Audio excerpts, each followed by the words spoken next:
Pán Nesrovnal, prečo ste sa rozhodli kandidovať za primátora? Vy ste právnik a pomerne úspešný, robili ste v zahraničnej firme.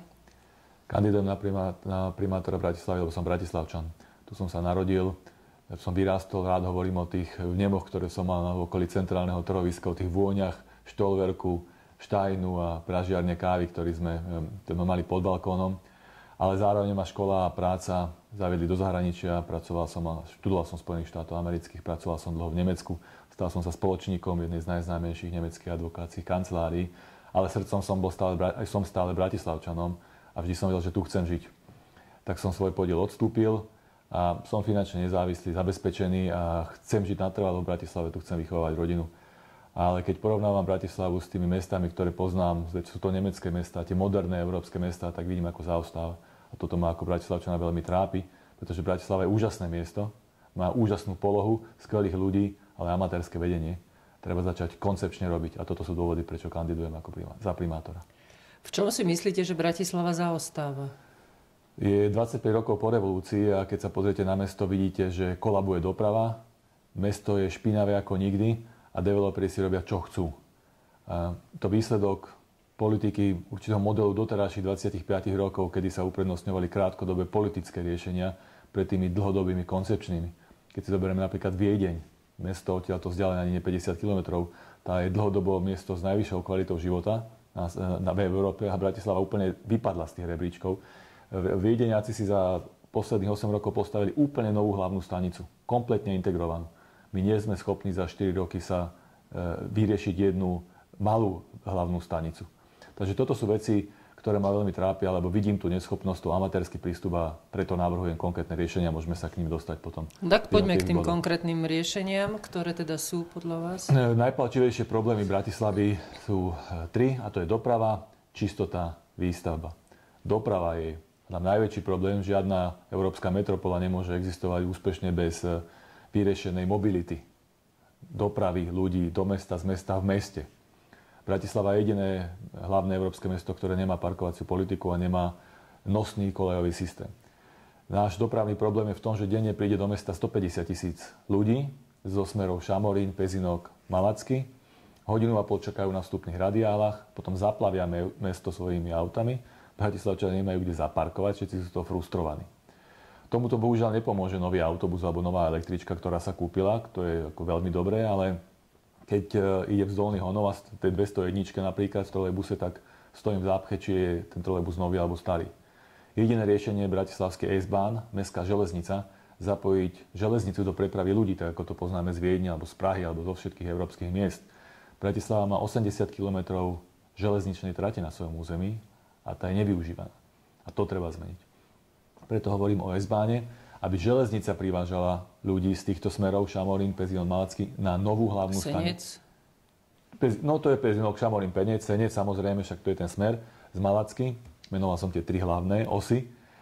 Na novú hlavnú stanicu na filiálke na Trnavskom mýte, kde vždycky bola stanica a musíme sa k tomu konceptu vrátiť, lebo on už bol pripravený, v podstate už sa začalo súťažiť, kto ho zhotoví a tá súťaž ukázala, že sa to dá spraviť oveľa lacnejšie, ako sa hovorilo. K tomu sa musíme vrátiť a potom prepojiť ešte severnú časť mesta, znamená to, kde sme my s južnou, s Petržalkou, cez Starý most, tento znesie, a budeme mať krásny kolejový systém, po ktorom sa ľudia budú môcť prepravovať ekologicky, rýchlo a hlavne bez aut, ktoré budú môcť zanechať na vstupných bránach mesta, na záchytných parkoviskách, v Ivánke, Pezinku, v Lamači a prídu pekne do mesta na železnici. A v meste musí byť parkovacia politika, ktorá tiež 4 roky nie je tak, ako ju poznáme z Viedne alebo z Prahy, to znamená modrá čiara domáci, červená alebo oranžová hostia. Toto je jediný systémový krok, ktorý pomôže Bratislave na ďalších 30 rokov. Všetky ostatné sú egoistické, politický egoizmus, lebo toto, keď začnete robiť, môže sa stať, že za 4 roky sa nebudete mať pri čom odfotiť. Pretože to trvá 10 rokov. Takže len to chce politickú odvahu a zodpovednosť, lebo to je zodpovednosť voči Bratislavčanom. Dajú sa zobrať peniaze a nakúpiť za to električky, ale tá električka zo Šafárikovho námestia na Bosákovú nepomôže tomuto problému vôbec. Takže preto hovorím systémové, koncepčné riešenie. Doprava, bratislavský S-Bahn, mestská železnica. A hovoríte o stanici na Trnavskom mýte, nebolo by to drahé? Teraz som povedal, že ten projekt sa dá odfinancovať z operačného programu Doprava. Ja som ako poslanec navrhol, aby sa mesto prihlásilo do tohoto programu a zastupiteľstvo môj návrh schválilo. Čiže primátor je povinný sa prihlásiť do programu doprava s týmto projektom. Už teraz bol ten projekt súťažený, už bola súťaž verejná na to, aby sa našiel zhotoviteľ a tá ukázala, že sa dá ušetriť 30 až 40 % nákladov, tých plánovaných. Čiže nebol by drahý. Otázka samozrejme, čo je to drahé. Či je lacnejšie mať denne 150 000 aut na vstupných radiálach, ktoré ničia vzduch, ničia asfalt, ľuďom berú čas, alebo či je drahé mať ľudí v železnici. Ja si myslím, že toto je lacnejšie riešenie. Dobre, poďme na tie ďalšie body. Vec, čo veľmi trápi Bratislavčanov, je čistota. Lebo Bratislava nikdy nebola taká špinavá, ako je dnes. Všetci poznáme Viedeň, to odtiaľto 50 km, každý tam rád a často chodí a vidíme, aké je to miesto čisté. Keď sa vrátia do Bratislavy, tak ľudia krútia hlavou, ako je možné, že tu je taká špina. Sú ulice postriekané grafitami. Celé bratislavské ulice, Šancová, Špitálska, Grösingová sú znehodnotené tými grafitmi. V Bratislave je 7 000 billboardov, obrovské množstvo vizuálneho smogu, nenormálne a neporovnateľné v kontexte Európy. V meste obťažujú ľudí bezdomovci a na uliciach sú plné odpadkové koše. Toto treba zmeniť. Zmením to tak, že zmením systém starostlivosti o čistotu. Lebo teraz sa o jeden priestor starajú dvaja napríklad. Ružinovskú ulicu kosí mestská časť, ale aj mesto. Výsledok je ten, že polovica Ružinovská je pokosená a polovica nie je pokosená. Rôzne námestia v starom meste spravujú tiež staré mesto magistrát. To znamená, časť námestia je čistá, časť nie je čistá. To nie je normálny systém. Jeden priestor musí mať jedného pána. Toto presadím. To je dohoda s mestskými časťami. Samozrejme, treba potierať tie grafity. Ten postup poznám z Nemecka alebo z Prahy. Proste okamžite, keď sa objaví ten tag, tá značka, treba to zatreť. A keď to skúsia ešte raz, tak treba to znovu zatreť, lebo potom oni stratia motiváciu tam chodiť. A mesto musí pomáhať tým majiteľom nehnuteľnosti. Keď už to nevie zabezpečiť, aby sa to nestriekalo pomocou mestskej polície, tak musí pomôcť tým ľuďom, ktorí sú postihnutí a pomôcť im aj finančne. Preto som ako poslanec presadil takúto pomoc, aby konečne Bratislava začala pomáhať ľuďom, ktorí sú postihnutí ten grafit. To isté regulácia vonkajšej reklamy. Dvakrát som dal do Národnej rady zákon, aby sa vyriešil definitívne tento problém v Bratislave. A to riešenie systémové spočíva v tom, že samospráva musí mať originálnu kompetenciu regulovať vonkajšiu reklamu na svojom území, lebo to doteraz nemá. Vy, keď vám tam niekto postaví billboard a má súhlas majiteľa pozemku, tak proste mu to musíte povoliť, lebo nemáte oporu v zákone mu povedať, že mne zákon umožňuje ti to nepovoliť. A toto oni zneužívajú a preto je v Bratislave taký obrovský problém s vizuálnym smogom. Primátor s tým nič nerobí 4 roky, ja som dvakrát navrhol toto systémové riešenie, ako primátor to budem navrhovať ďalej, pokiaľ sa to v tej Národnej rade neschváli. Lebo to Bratislava vyzerá hrozne, aj Slovensko mimochodom. Ďalšia vec, bezdomovci, ľudia bez domova. Tu som tiež navrhol riešenia, budem ho ako primátor realizovať, aby sa zapájali do čistenia ulic, do čistenia mesta. Mám s rôznymi organizáciami dohodnutú spoluprácu, oni majú zorganizované tých bezdomovcov, mesto si bude objednávať u nich služby a ľudia budú čistiť mesto. Toto sú proste veci, ktoré už neznesú odklad, pretože jedno civilizované mesto európskeho formátu, akým Bratislava musí byť, nemôže byť takto špinavé. No a ďalšia priorita programu je výstavba. Developery. Každý, kto sa pozrie na Bratislavu z kolíby alebo z prístavného mesta, musí vidieť, že tu niečo nie je v poriadku. To mesto pôsobí ako rozhodená detská stavebnica. A to je obraz, ktorý je nedobrý, lebo obraz mesta nie je jednotný, je rozbitý a vyzerá to, že každý si tu robí, čo chce. No ale s tým, čo sa už postavilo, sa veľa robiť nedá. S tým, čo sa už postavilo, sa veľa robiť nedá. To bude slúžiť ako memento hlúposti a nezodpovednosti samospráv. A tí ľudia, ktorí to podpisujú, tam majú pamätník svojej nekompetentnosti. Či už je to, no dobre, nebudem menovať, ale všetci vieme, o ktorých stavbách hovoríme. Preto ja hovorím, že Bratislava musí určovať pravidlá, nie tí developeri. Bratislava musí ale vedieť, čo chce. Toto stále nevie.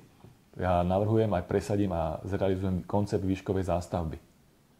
Aby sa nestalo toto, čo sa deje, že proste hocikde si hocikdo postaví výškový dom. Lebo trpí tým celé mesto.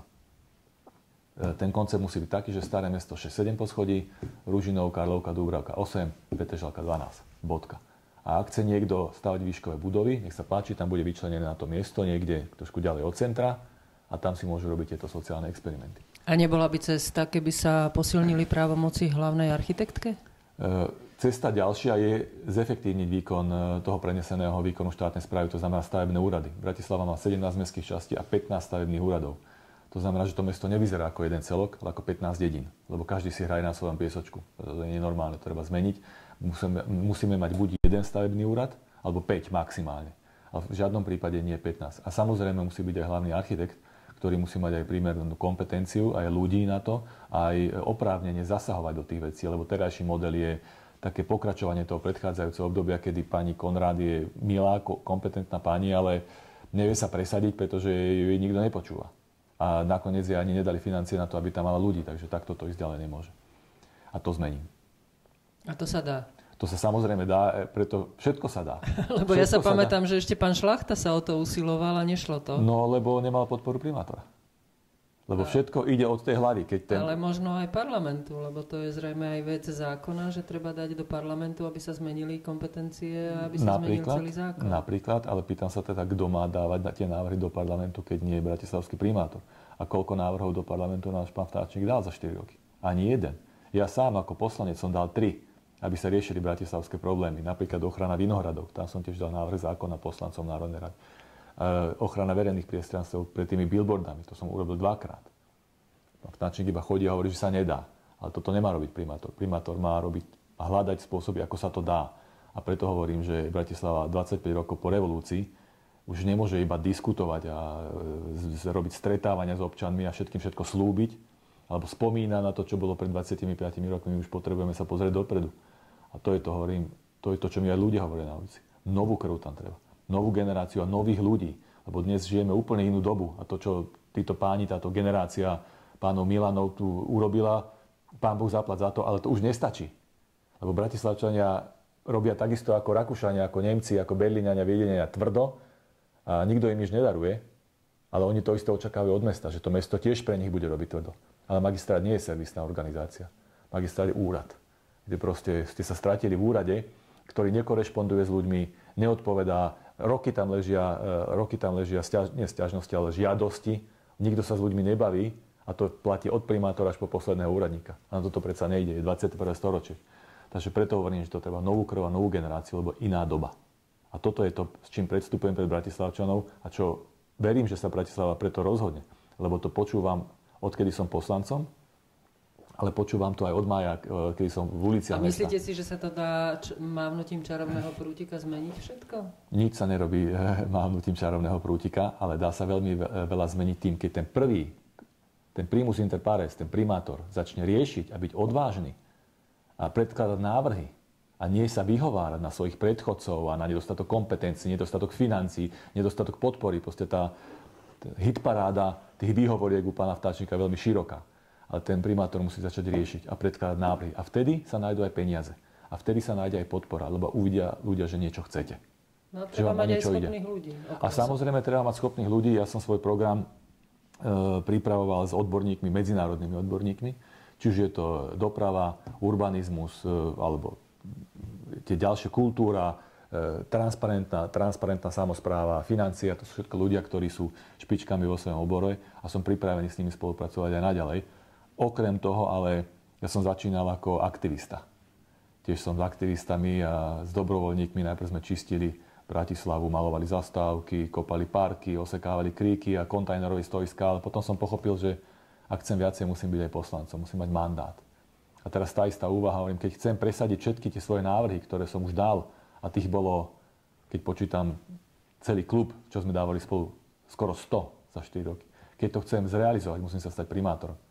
Lebo je darmo, ako poslanec dávate návrhy, keď to primátor nerealizuje. A tým chcem ale povedať, že v svojej činnosti sa chcem opierať aj o týchto ľudí, o komunity. Mestské zásahy, dobrý trh, stará tržnica, komunitné, tá vnútroblok, všetci cyklokoalícia, s nimi sme urobili obrovskú prácu pri cyklotrasách. To sú komunity, o ktoré sa opieram a ktoré sa budem a ktoré budem aj zapájať. Nielen do diskusí, ako je to teraz, ale do riešení. Posledná otázka. Ako podľa vás dopadnú tieto voľby? Hovorím, že 25 rokov po revolúcii a Bratislava je na križovatke. Kolabuje nám doprava, mesto je špinavé, developeri si robia, čo chcú. A tá odchádzajúca generácia pánov Milanov mala 25 rokov na to, aby nám ukázala, čo vedia spraviť s Bratislavou a výsledok vidíme všetci. Takže pri všetkej úcte myslím, že je čas pre novú generáciu otvoriť dvere novým konceptom, novým riešeniam, lebo dnes žijeme úplne inú dobu, než behom tých 25 rokov. A toto je koncept, alebo toto je moja vízia. Nová energia, Bratislava potrebuje novú krv, novú energiu a nových ľudí, nové riešenia. A a mladých ľudí. Toto je moja vízia, môj koncept, s ktorým vstupujem pred Bratislavčanov a dennodenne sa mi potvrdzuje, že je správny. A verím tomu, že sa v tých voľbách dobre rozhodnú. Ďakujem pekne. Ďakujem pekne za rozhovor.